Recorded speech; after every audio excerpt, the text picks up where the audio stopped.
Well, greetings, brethren. Today I want to talk about, I want to give several examples in the Bible about the relationship between choices and consequences and cause and effect. And I was talking to Delia about this, and she says, in the world today, consequences seem to have gone out the window. People could do anything they want, and there's no consequences. And it deceives the mind into thinking you can get away with anything and everything. If we look at our lives, we can all bring back to our minds some of the bad choices that we made in the past and the effect it had because of those choices. Not all choices produce bad results, since we also make good choices. A lot of people today do not seem to be able to see the connection between cause and effect and consequences, and that's to their detriment. So today I would like to cover several examples in the Bible, and the first one I'd like to turn to is the example of King David. I'd like to turn to 2 Samuel,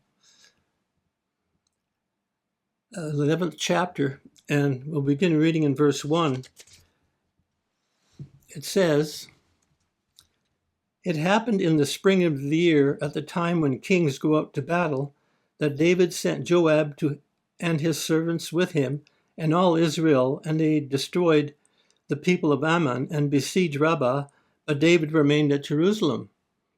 Now, obviously, the reason they wait till the springtime is it's pretty hard to go to battle in the wintertime. And of course, if you go too early in the spring, you got all this mud to deal with, and it creates a problem. But once it's dried out before summer, then that's when they traditionally, I guess, went to battle. In verse 2, "Then it happened one evening that David arose from his bed and walked on the roof of the king's house.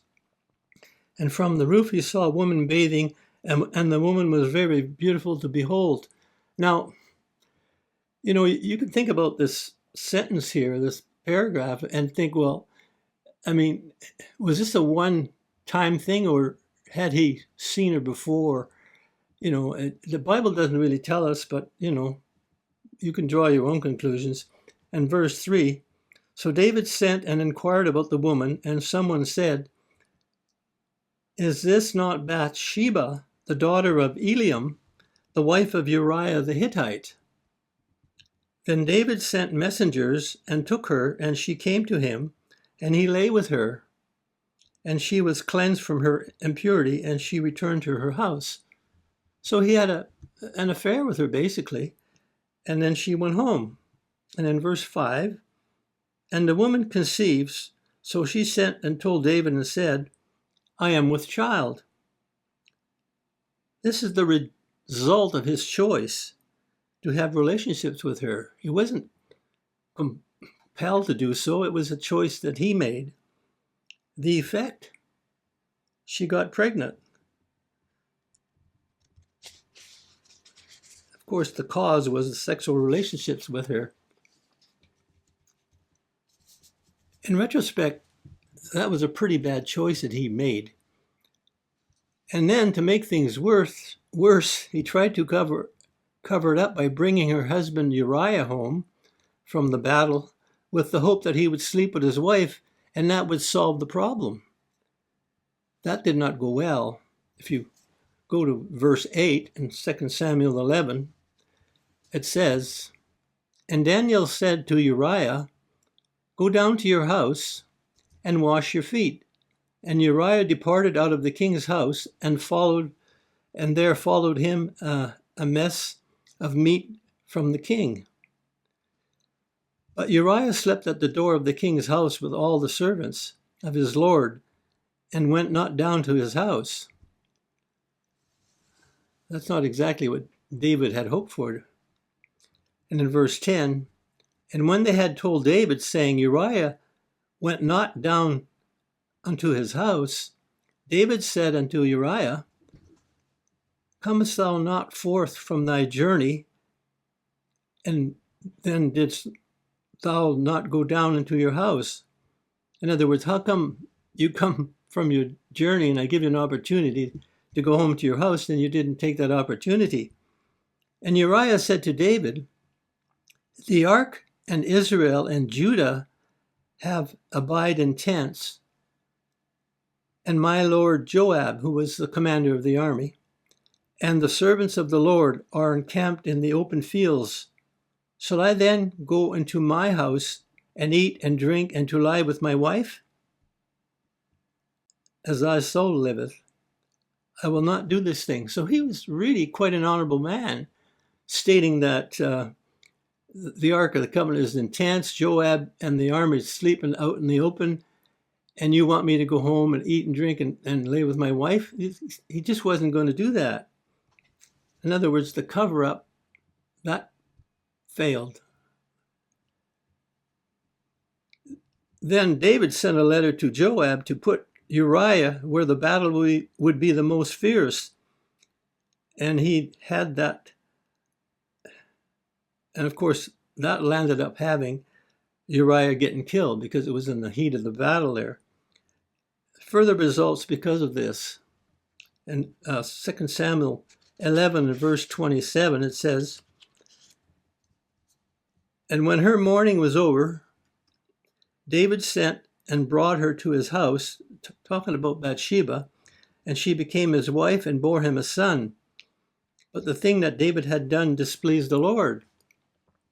A further effect was the child that he fathered actually died. If you go down to verse 28 of 2 Samuel 12, then on the seventh day it came to pass that the child died. And the servants of David were afraid to tell him that the child was dead, for they said, indeed, while the child was alive, we spoke to him, and he would not hear our voice.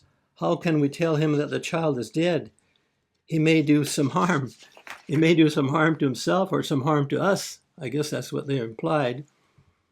And in 2 Samuel 12 and verse 19, when David saw that his servants were whispering, he probably figured something was amiss here. David perceived that the child was dead. Therefore David said to his servants, is the child dead? And they said, he is dead. Also note what Nathan the prophet told David in 2 Samuel 12:9. It says, whereas thou hast despised the commandment of the Lord to do evil in his sight. So what David did was actually evil, and he despised the commandment of the Lord. Thou hast killed Uriah the Hittite with the sword, and hast taken his wife to be thy wife, and hast slain him with the sword of the children of Ammon, because of his orders. Now therefore the sword shall never depart from your house, because thou hast despised me, and hast taken the wife of Uriah the Hittite to be your wife. And in verse 11, thus saith the Lord, behold, I will raise up evil against you out of your own house, and I will take thy wives before thine eyes, and give them unto thy neighbor, and he shall lie with thy wives in the sight of the sun. And in verse 12, for thou didst it secretly. In other words, you can't hide things from God. There's no such thing as doing things in secret. But I will do this thing before all Israel, before the sun. The consequences of his actions, those were the consequences of his actions, what Christ said above here. And we know, of course, that David repented and God forgave him. But that did not remove the consequences, did it? He still had to go through the consequences stated above.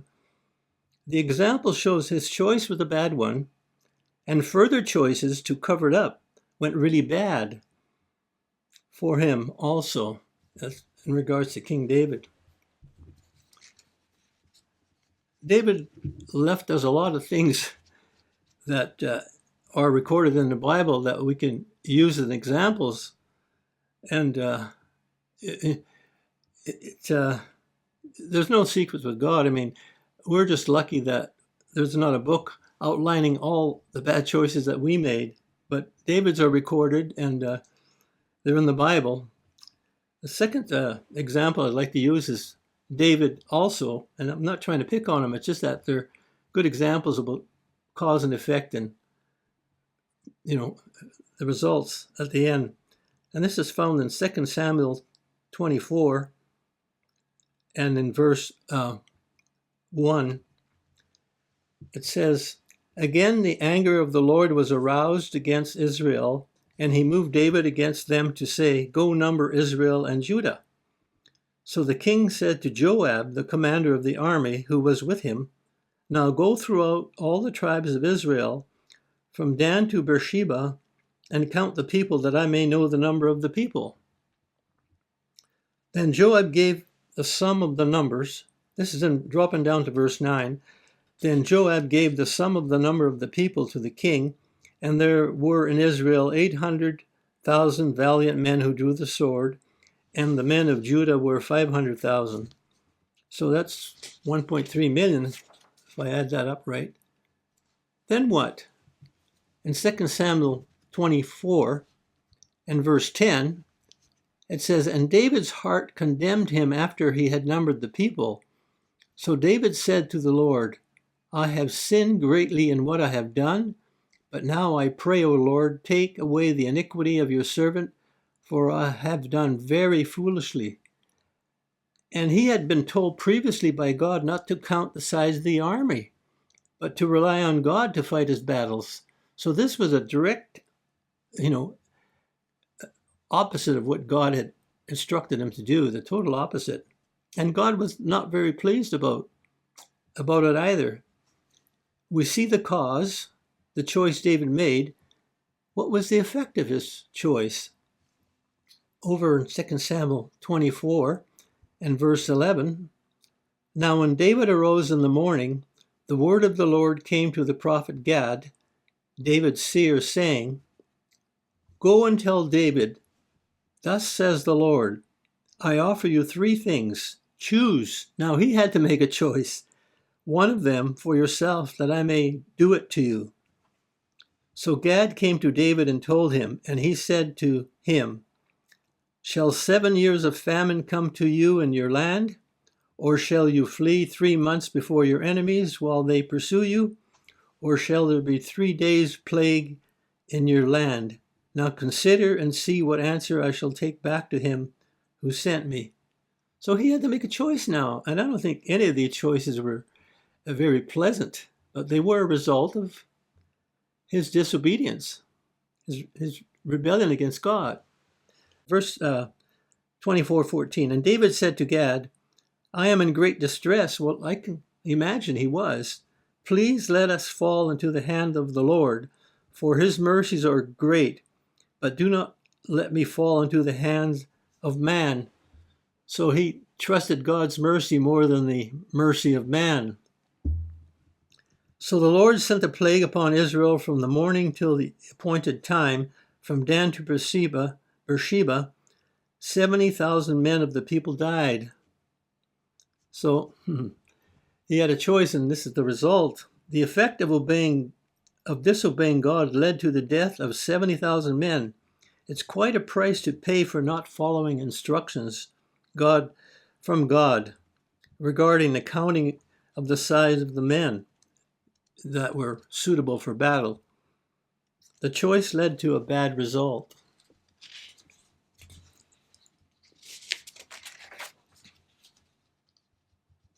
My next example is Daniel. In Daniel, the 6th chapter. And the first part I want to read is what I called here, I sort of put a little title here. I call it the setup. And in Daniel 6, we'll begin reading in verse 4.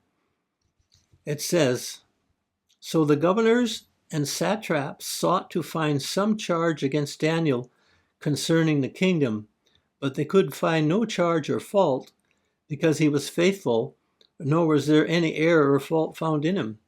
So they couldn't find anything wrong in the way he administered his responsibilities. So then, of course, they had to come up with some other plan to get him. Then these men said, "We shall not find any charge against this Daniel unless we find it against him concerning the law of God." And in verse 6, so these governors and satraps thronged before the king and said to him, "King Darius, live forever." A little butter up there. All the governors of the kingdom, the administrators and satraps, the counselors and advisors have consulted. So they all got together and they consulted together to establish a royal statute to make it firm decree that whoever petitions any god or man for 30 days, except you, O king, shall be cast into the den of lions. Quite a scheme that they come up with. And in verse 8, now, O king, establish the decree and sign the writing so that it cannot be changed according to the law of the Medes and Persians, which does not alter. So apparently they had a law that once it was in effect, it could not be altered. Therefore, King Darius signed the written decree. Now, when Daniel knew that the writing was signed, he went home, and in his upper room with his windows open towards Jerusalem, he knelt down on his knees 3 times that day and prayed and gave thanks before his God, as was his custom since the early days.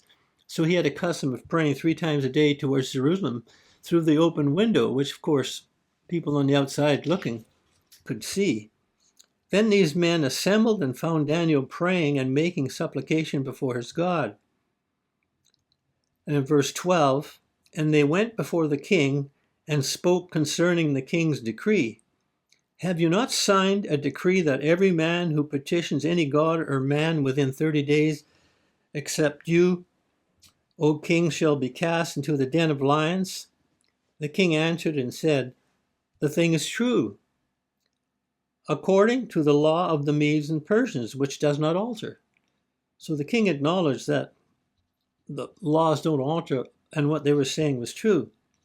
In verse 13, so they answered and said before the king, that Daniel, who is one of the captives from Judah, does not show due regard for you, O king, or for the decree that you have signed, but makes this petition 3 times a day.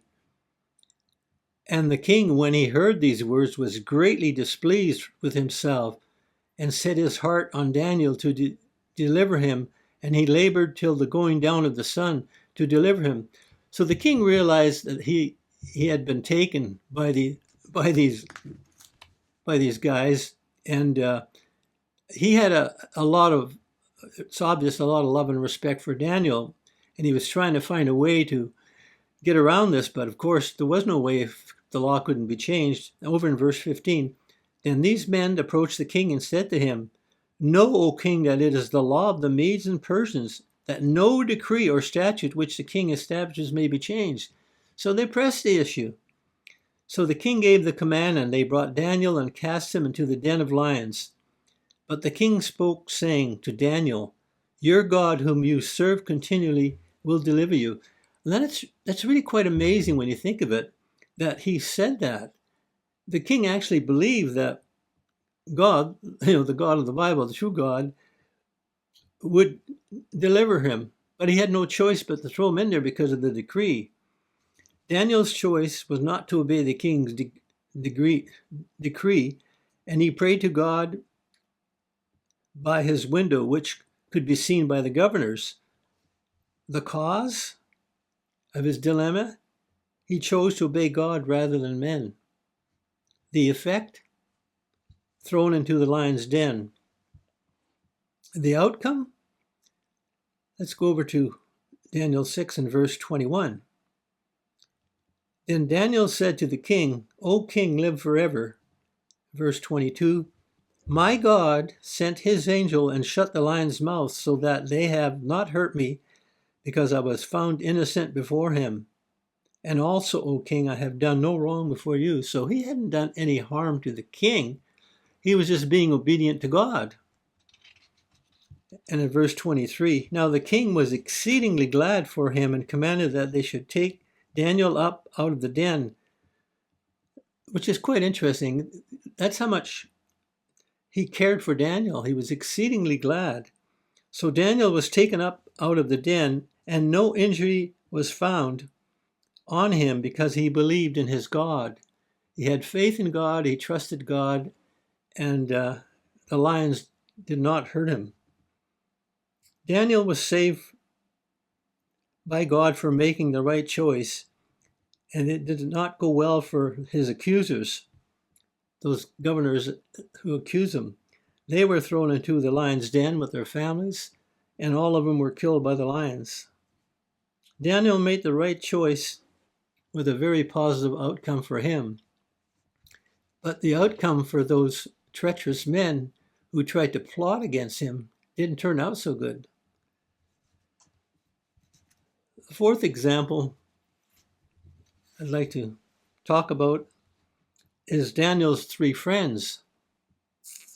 And you'll find that in Daniel 3 and verse 1. Nebuchadrezzar the king made an image of gold whose height was 60 cubits, which is about 90 feet, and its width 6 cubits, which is about 9 feet. It's quite a statue when you think of it. He set it up in the plain of Dura, in the province of Babylon. In Daniel 3 and verse 2, it says, "And King Nebuchadnezzar sent word to gather together the satraps, the administrators, the governors, the counselors, the treasurers, the judges, the magistrates, and all the officials of the province to come to the dedication of the image which King Nebuchadnezzar had set up." Now, this is the announcement in Daniel 3 and verse 4. "Then a herald cried out, 'To you it is commanded, O peoples, nations, and languages, that at the time you hear the sound of the horn, flute, harp, lyre, and psaltery in symphony with all kinds of music, you shall fall down and worship the gold image that the king Nebuchadnezzar has set up. And whoever does not fall down and worship shall be cast immediately into the midst of a burning fiery furnace.'" So it was laid out, that's what we want you to do, and if you don't, that's what's going to happen. So the price of failing to obey was death by fire in a furnace. That was the effect. The cause? Failure to comply. So if you fail to comply, which is the cause, the effect was you'd be thrown into the furnace. Now, dropping down to Daniel 3, verse 12, there are certain Jews whom you have set over the affairs of the province, Shadrach, Meshach, and Abednego. These men, O king, have not paid due regard to you. They do not serve your gods or worship the golden image which you have set up. No, they were serving the God of the Bible, the one and true God, not some idol set up by some king. Then Nebuchadnezzar, in rage and fury, gave the command to bring Shadrach, Meshach, and Abednego. So they brought these men before the king. So he got really upset, a little bent out of shape, you might say. So Nebuchadnezzar spoke to them, saying, "Is it true, Shadrach, Meshach, and Abednego, that you do not serve my gods, nor worship the gold image which I have set up?" So he's querying them. Is that true? "Now, if you are ready at the time you hear the sound of the horn, flute, harp, lyre, and psaltery, in symphony with all kinds of music, and you fall down and worship the image which I have made, good. But if you do not worship, you shall be cast immediately into the midst of a burning fiery furnace. And who is the God who will deliver you from my hands?" You know, he shows quite an attitude there, in a sense. He's saying that nobody, not even God, can deliver you out of my hands, which, sounds like somebody boasting a bit and has a bit of a problem with pride. And in verse 16, Shadrach, Meshach, and Abednego answered and said to the king, "O Nebuchadnezzar, We have no need to answer you in this matter. If that is the case, our God whom we serve is able to deliver us from the burning fiery furnace, and he will deliver us from your hand, O king. But if not, let it be known to you, O king, that we do not serve your gods, nor do we worship the golden image which you have set up. So their choice was, we are not going to comply with your orders, and we will trust God regardless if we live or die, which really is quite bold of them, and it took a lot of faith to say that. So they were thrown into the furnace, according to what they had decreed. Then what happened? In verse 3, Daniel 3 and verse 24, then King Nebuchadnezzar was astonished, and he rose in haste and spoke, saying to the counselors, did we not cast 3 men bound into the midst of the fire? They answered and said to the king, true, O king. Look, he answered, I see 4 men loose, walking in the midst of the fire, and they are not hurt, and the form of the 4th is like the Son of God. Then Nebuchadnezzar went near the mouth of the burning fiery furnace and spoke, saying, Shadrach, Meshach, and Abednego, servants of the Most High God, come out and come here. Then Shadrach, Meshach, and Abednego came forth in the midst of the fire. Now notice a little bit of a change of an attitude here. He calls them servants of the Most High God, which is quite interesting. And in verse 27, and the satraps, administrators, governors, and the king's counselors gathered together, and they saw these men whose bodies the fire had no power. The hair on their head was not singed, nor were their garments affected, and the smell of fire was not on them. And dropping down to verse 30, then the king promoted Shadrach, Meshach, Abednego in the province of Babylon.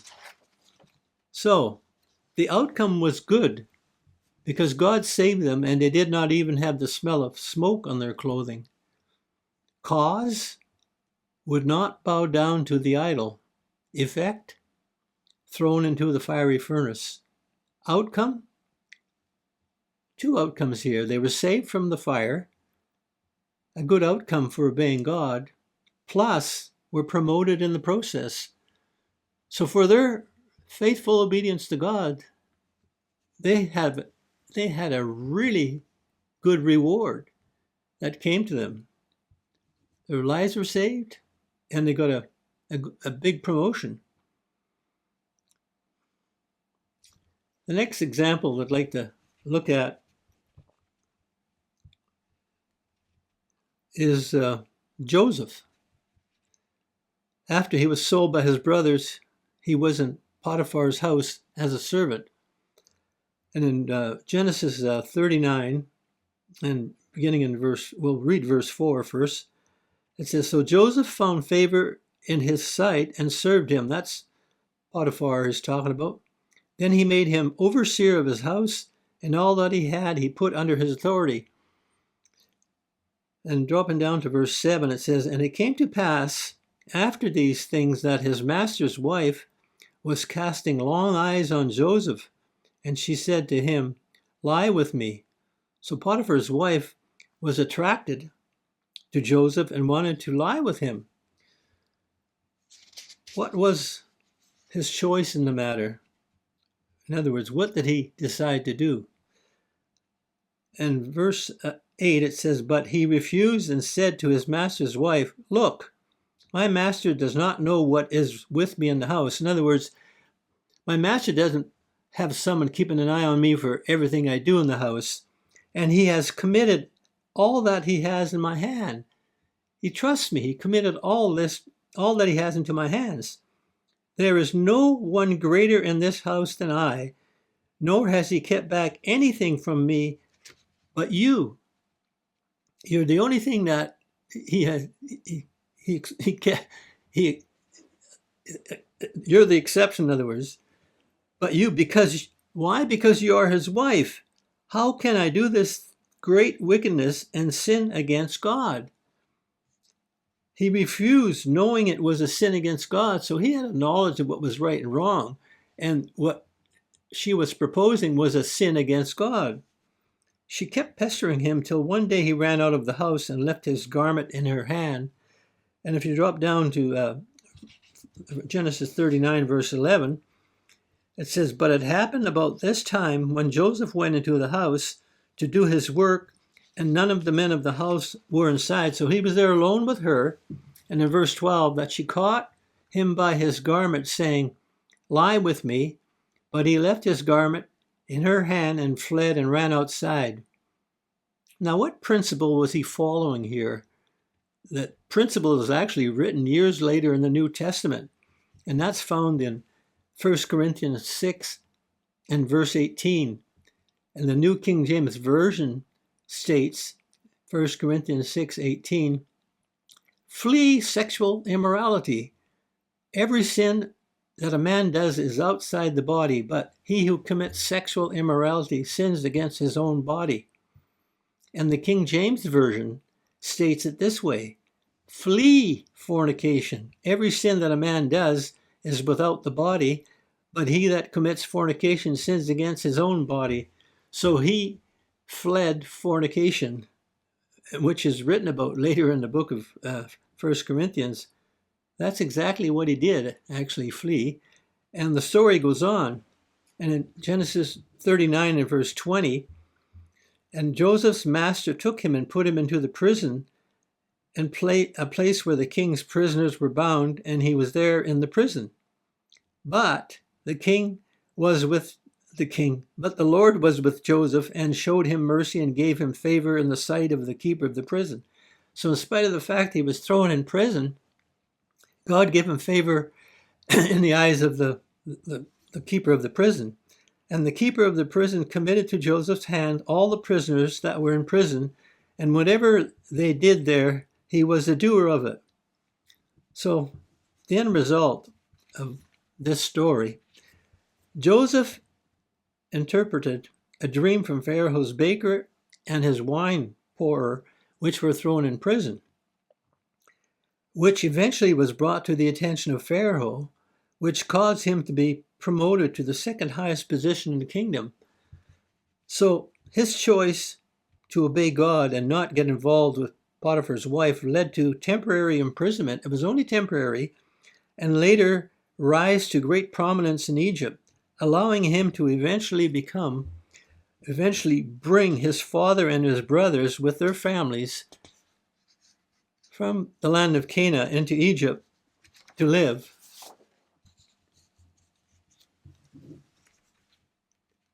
What was his choice? His choice was not to sin. The effect?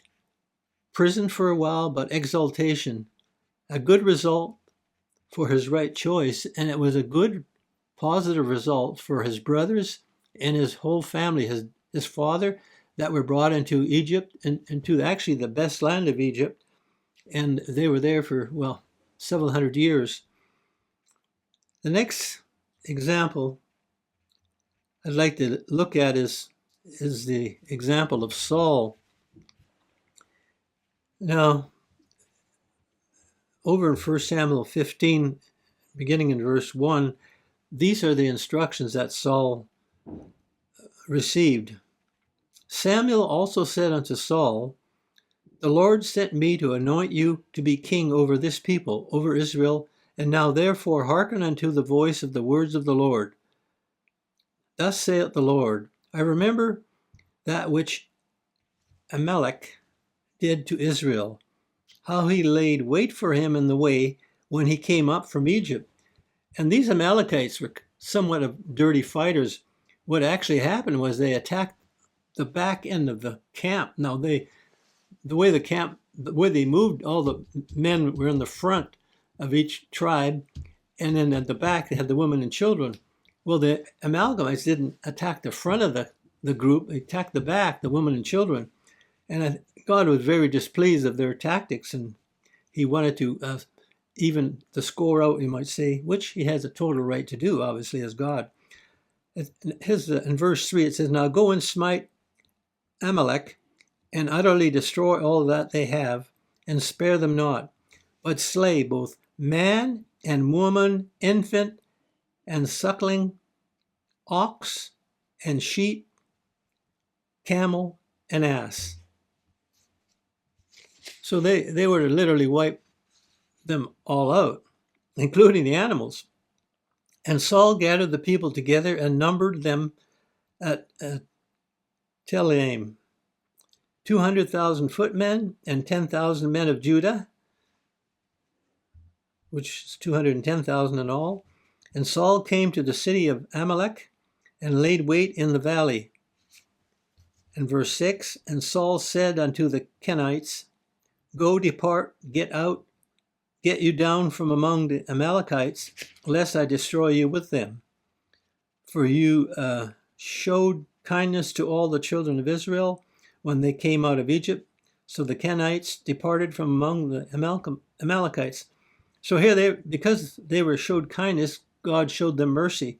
So they were able to escape what was going to happen. And verse 7, and Saul smote the Amalekites from Havilah until thou comest to Shur, that is over against Egypt. And he took Agag, the king of the Amalekites, alive, and utterly destroyed all the people with the edge of the sword. But Saul and the people spared Agag, and the best of the sheep, and of the oxen, and of the fatlings, and the lambs, and all that was good, and would not utterly destroy them. But everything that was vile and refuse, that they destroyed utterly. The results for not following God's instructions. In 1 Samuel 15 and verse 10. Then came the word of the Lord unto Samuel, saying, 1 Samuel 15 verse 11 now, It repenteth me that I have set up Saul to be king, for he has turned back from following me, and hath not performed my commandments. And it grieved Samuel, and he cried unto the Lord all night long. So it really affected Samuel in an emotional way. He cried all night long. And when Samuel rose early to meet Saul in the morning, it was told Samuel, saying, Saul came to Carmel, and behold, he set up a place, and is gone about, and passed on, and gone down to Gilgal, I should say. And Samuel came to Saul, and Saul said to him, Blessed be thou of the Lord. I have performed the commandment of the Lord, which that was a bit of a lie, because he didn't perform it as instructed. And in verse 14, and Samuel said, What meaneth then this bleating of the sheep in my ears, and the lowing of the oxen, which I hear? In other words, well, you're supposed to follow the commandment. Well, what's this I hear? The bleating of the sheep in my ears and the lowing of the oxen. And Saul said, I have brought them from the Amalekites, for the people spared the best of the sheep and of the oxen to sacrifice unto the Lord thy God, and the rest we have utterly destroyed. Well, that's not what they were supposed to do. I mean, this is human reasoning. And he's obviously trying to justify himself. Then Samuel said to Saul, Stay, and I will tell you what the Lord had said to me this night. And he said unto him, Say on, go on, tell me. And Samuel said, When thou wast little in their own eyes, in your own sight, wast thou not made the head of the tribes of Israel? And the Lord anointed thee king over Israel? Going over the history. And the Lord sent thee on a journey and said, Go and utterly destroy the sinners of the Amalekites, and fight against them until they be consumed. So there's no question or ambiguity as to what he was to do. It wasn't ambiguous. Wherefore then didst thou not obey the voice of the Lord? In other words, why didn't you obey God, but didst fly upon the spoil and didst evil in the sight of the Lord? So what he did was evil in God's sight. And Saul said to Samuel, Yea, I have obeyed the voice of the Lord. I have gone the way which the Lord sent me, and have brought Agag, the king of Amalek, and have utterly destroyed the Amalekites. But that's not what he's making an excuse here, trying to justify himself.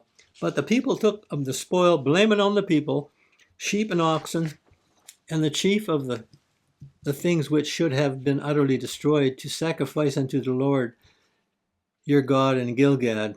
And in verse 22, and Samuel said, hath the Lord as great a delight in burnt offerings and sacrifices as obeying the voice of the Lord? In other words, it's more important to obey God rather than offer sacrifices and offerings after you disobeyed him. Behold, to obey is better than sacrifice, laying it all out here, and to hearken than the fat of rams. For rebellion is as the sin of witchcraft, and stubbornness is as iniquity and idolatry. So obviously he had rebelled, and he was stubborn about it, because Samuel brought these up. Because you have rejected the word of the Lord, he hath rejected thee from being king. Cause, not following instructions from God. Effect, removed as king over Israel. Now that didn't happen right away, but in time he was replaced by King David, and all because of this one disobedience, which was, in God's eyes, was very serious offense.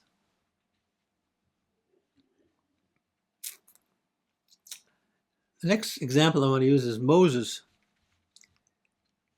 These are the instructions, and found in Numbers 20 and verse 7, and we'll start in verse 7. And the Lord spake unto Moses, saying, take the rod, and gather thou the assembly together, thou and Aaron your brother, and speak ye unto the rock before their eyes, and it shall give forth his water, and thou shalt bring forth to them water out of the rock, so thou shalt give it to the congregation, and their beasts drink. What did he do? What did he actually do? In Numbers 20 and verse 9, and Moses took the rod before the Lord as he commanded him. And Moses and Aaron gathered the congregation together before the rock, and he said unto them, hear now, you rebels, must we fetch you water out of the rock? And Moses lifted up his hand with his rod and smote the rock twice, and water came out abundantly, and the congregation drank, and their beast also. The result, Numbers 20 and verse 12. And the Lord spoke unto Moses and Aaron, because you believed me not, to sanctify me in the eyes of the children of Israel, therefore you shall not bring this congregation into the land which I have given them. Bad choice for Moses. Effect, he would not enter the promised land. The cause, struck the rock when told by God to speak to the rock. So he never got to go into the promised land, but he did go up on Mount Ebal before he died, and he looked out and saw it all. He could look north and south and see it, but he never set foot in it, and he died there, and he was buried. Well, ripe old age, 120, and apparently he was just as sharp mentally and strong physically as when he was 40. So that's what happens sometimes when you just disobey, don't follow orders. The next example I'd like to look at is Lot and his wife, and that story is in Genesis 19. If you'd like to go there, Genesis 19 and verse 16 to 22. It says, and while he lingered, the men laid hold upon his hand, and upon the hand of his wife, and upon the hand of his 2 daughters, the Lord being merciful unto them, and they brought them forth and set him without the city. But he was dragging his feet. He was lingering. They almost had to drag him out of there. And it came to pass, when he had brought them forth, that he said, escape for my life, and look not behind. Escape for thy life, and look not behind you, neither stay thou in the plain, in all the plain. Escape to the mountain, lest thou be consumed with what was coming. And Lot said unto them, O no, not so, my lord. Behold, now thy servant had found grace in your sight, and thou hast magnified thy mercy, which thou hast showed unto me by saving my life. I cannot escape to the mountain, lest some evil take me, and I die. I lacked a little bit of faith here. Behold, now this city is near, flee unto it, to flee unto, and it is a little one. Let me escape thither. Is it not a little one? And my soul shall live. And he said unto him, See, I have accepted thee concerning this thing also, that I will not overthrow the city till for which thou hast spoken. And then in verse 22, Haste thee, escape thither, for I cannot do anything till thou come thither. Therefore the name of the city was called Zoar. So the angels couldn't do nothing till he was in a place of safety, you might say, and he was admonished to go to the mountains, but he made an excuse when he said, well, how about if this little city here? And they said, okay, go into there, you'll be safe there. And in verse 23, it says, the sun was risen upon the earth when Lot entered Zoar. Then the Lord rained upon Sodom and upon Gomorrah the brimstone and fire from the Lord out of heaven. It must have been quite something to see. And he overthrew those cities and all the plain, and all the inhabitants of the cities that which grew upon the ground. So they were all destroyed. And in verse 26, but his wife looked back from behind him, and she became a pillar of salt. The cause? Flee the city because of its sin, and it's going to be destroyed. Effect? Saved from destruction, except for wife's Lot, who yearned to go back to that way of life. So it wasn't just a matter of looking over her shoulder. She looked back with a yearning to go back to that perverted, sinful, everybody was just a pervert in that town. And she yearned to go back there. And of course, that attitude displeased God to the point where she became a pillar of salt. So it did not go well with her. But for Lot and his two daughters, they were saved, which is a good result for him. He was faithful in the instructions, but it didn't go well for his wife. The last example I want to look at is Ananias and Sapphira. And this is found in the book of Acts, the 5th chapter. Acts 5 and verse 1. It says, but a certain man named Ananias and with Sapphira, his wife, sold the possession and kept back part of the price, his wife also privy to it, and brought a certain part and laid it to the apostles' feet. So what they did is, let's just say they sold, in modern terms, they sold a piece of property for 10,000, but they held back 2,000 and took 8 to the apostles' feet, given the impression, well, this is what we sold it for, the total amount. And in verse 3, it says, but Peter said, Ananias, why hath Satan filled your heart to lie to the Holy Ghost, Holy Spirit it should be, and to keep back part of the price of the land? They're trying to pull a fast one here.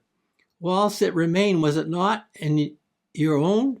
And after it was sold, was it not in your power? In other words, he could have just been honest and said, listen, I sold it for 10, I'm giving you 8. But he didn't.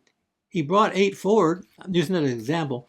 And with the deception that, well, this is everything. Why have you conceived this thing in your heart? Thou hast not lied unto men, but unto God. So you can't hide anything from God, and you can't pull things off, or you can't pull the wool over God's eyes. It's a futile attempt if you try that. And Ananias, hearing these words, fell down and gave up the ghost. He died right on the spot, and great fear came on all of them, that heard these things. I can imagine. And the young men rose, wound him up, and carried him out and buried him. Now, it was a custom in Jerusalem if someone died to bury him before sunset, so they went out and buried him.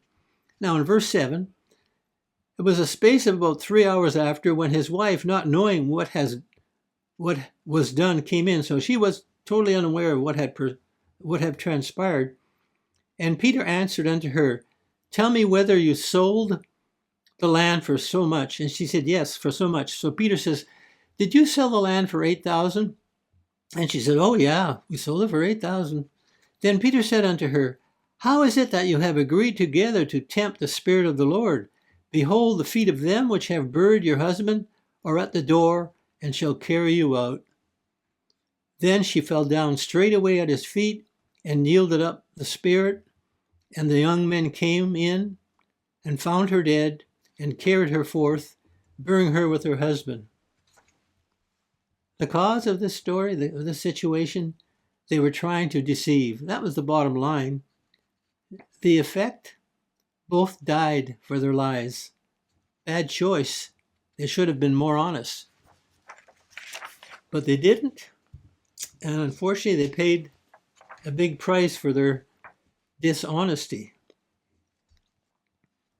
Well, you can see by these examples the cause and effect in regards to their choices and subsequent consequences. There are always consequences, whether good or bad actions. So some results were good and some were not so good in these stories that I've just covered today. This shows the importance of following instructions from the ministry, your boss, or others in authority, as long as they don't conflict with God's laws. So we're subject to authority, government authority, but if they tell us to do something which goes against God's laws, then we can dig in and refuse to do it. So let's ensure we make wise choices in our decisions, looking to God for help in those matters, and making the process and benefit favorable and the outcomes favorable.